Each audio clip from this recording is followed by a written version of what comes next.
We are now about 16 months into what has been from day one a concerted and intense targeting of Black Americans, specifically by this president and by this administration. On his first full day in office, he proclaims war on diversity efforts. Hi guys, if you're actually new, you're welcome to my channel, and this is Humble BB. And guys, we all know what the story is all about. We all know what the title is all about. So let's just head into the video and we'll watch, and everybody please put down your opinion on what you think is happening. Not only in government, but in any institution in the country over which he can exert leverage, everything from schools and universities to law firms to private businesses of every stripe. Trump and his top political donor, Elon Musk, then started just lopping off huge swaths of the federal government to disastrous practical effect.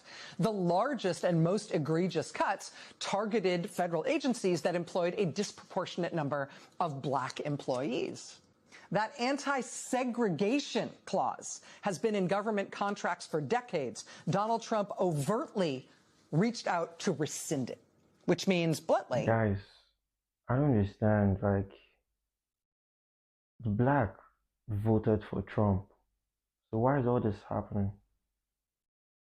Why is he trying everything as possible to eliminate the Black? That the federal government no longer explicitly prohibits contractors from having segregated restaurants, waiting rooms, and drinking fountains. And that was all before the conservative majority on the U.S. Supreme Court, including all of Trump's appointees, voted to effectively end the Voting Rights Act a few days ago. In her dissent from the majority ruling, Justice Elena Kagan said it will likely cause the largest reduction to minority representation since the end of Reconstruction. The war on Black Americans that is being waged by this president and this Republican Party is one of the only things they have put their mind to in this past year that they've actually done pretty well at. A comprehensive attack on Black public officials and Black public power. And now all around the country, where everywhere Republicans are in charge, they are scrambling to make sure that Black public officials can no longer hold office. We are in the middle of something really radical in this country, not just to get rid of our Constitution. Yo, what's up, guys? Like, for real, like, this is unfair. The Black Americans didn't vote for this. Like, we didn't see all this coming. Fair enough, like, we didn't see all this thing coming at all. So why is it like, this is unfair? The fact that the Black have been in this nation when it started, when the United States started, we have also been the backbone. So why is he trying to take everything off from us? And how come a worker can't use a toilet? I don't understand. Let's just continue the video. Constitutional republic, to replace our form of government with something else, but to get rid of the multiracial democracy that our Constitution is supposed to protect. It is a war on Black America. The fight to save it is looking like it's going to be the fight of all of our lives. Did you know Trump just legalized segregation again? Let me repeat that. Federal contractors can now ban Black folks from bathrooms, restaurants, and jobs using your tax dollars. This isn't a history reboot. It's Project 2025's MAGA playbook deleting civil rights. But here's their fatal flaw. Black America controls $1.6 trillion in spending power. We buy Jordans, iPhones, SUVs, yet fund businesses cozy with this Jim Crow 2.0. Target lost $15 billion fighting LGBTQ plus hate. Imagine draining every dime from these segregation enablers. Document every white's preferred job post, every racist policy, and flood TikTok with geotags and CEO at handles. White allies, this isn't our fight alone. Your schools, hospitals, and voting booths are next. Corporate America.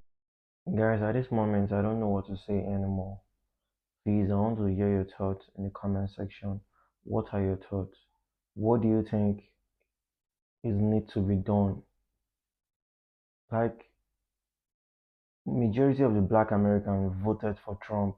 So why is all this happening?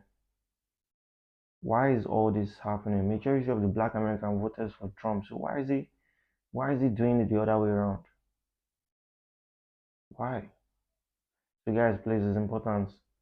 I need to know, what are your thoughts? What are your thoughts, guys? Want segregation? Let's help them starve. They think it's 1955, but we've got screens, boycotts, and receipts. The question isn't if they'll backtrack, but how loud we'll be laughing when they beg for our cash. From black Trump voters. Now, right off the bat, if you're black and you voted for Trump or you're still supporting Trump, you are delusional. If you think Trump, I've known Trump for 30 years. If you think he's pro-black people, you're completely delusional. I've been to Mar-a-Lago, I don't know how many times, and I've never seen a black person there. And Mar-a-Lago is a huge place. There's 1,000 people there when I used to go there for a fundraiser or an event. Never seen a black person. I've never seen a single black person there. Okay? Trump is not a fan of black people, but you probably didn't see this. If you're still supporting him, you probably didn't see how he snuck this in a couple of days ago. So a couple of days ago, if you're not familiar, Trump pulled back the law that kept federal workers in federal buildings from segregating bathrooms, drinking fountains, work areas from blacks and whites or any other race. Okay, it was always black and white, but that's what the law says. He pulled it. Okay, now we're going back to the days of the early 60s, late 50s, 1950s and before, where there were black water fountains, colored water fountains is what they called them for coloreds, and white water fountains, and restaurants. And now in federal buildings, they can discriminate against you. Okay, let me tell you, if you didn't know that, let me tell you what's next. It's coming. Watch.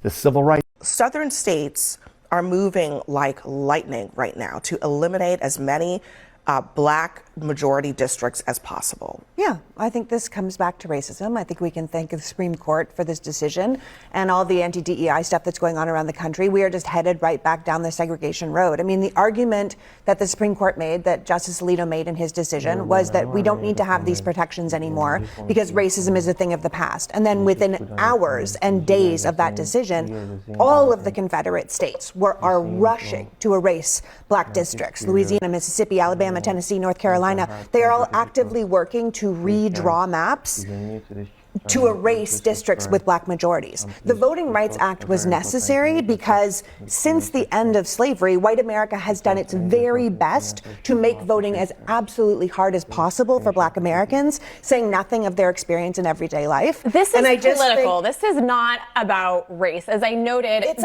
district in Tennessee is going to go to a black Republican. I'm actually so distressed for our country right now because really there are many ways that we can divide up our country. I think we've should have been doing it from the 117th Congress on, when we had the John Lewis Voter Rights Act, when we had the For the People's Act, that made our maps more fair. And now we're at a position where we are literally taking a city like Memphis, which is a majority black city, and we are splitting it into 3 so that none of those black votes count. And they did it based on the census, and the census has racial, not political affiliations, and they've done it deliberately. Lydia's made this point eloquently, and I don't want to step on her point, but we should be careful about equating something as synonymous as though minority representation and democratic representation are the same thing. They're not. And the court did not find that racism in America is over. What they found is that excessively voting or observing race to the degree that it discriminates is something that's constitutionally prohibited. It conflicts with the 14th Amendment's Equal Protection Clause. But there are plenty of African American representatives who are Democratic, who are Republican. So I think that you guys have this a little bit backwards. The point is not solely to elect black representatives. It's to allow black voters to have their choice. So if their choice is a white representative, that is their choice. Which is currently it's not about whether the black person goes to Congress. It's about whether the black voter has their rights respected. It's crazy.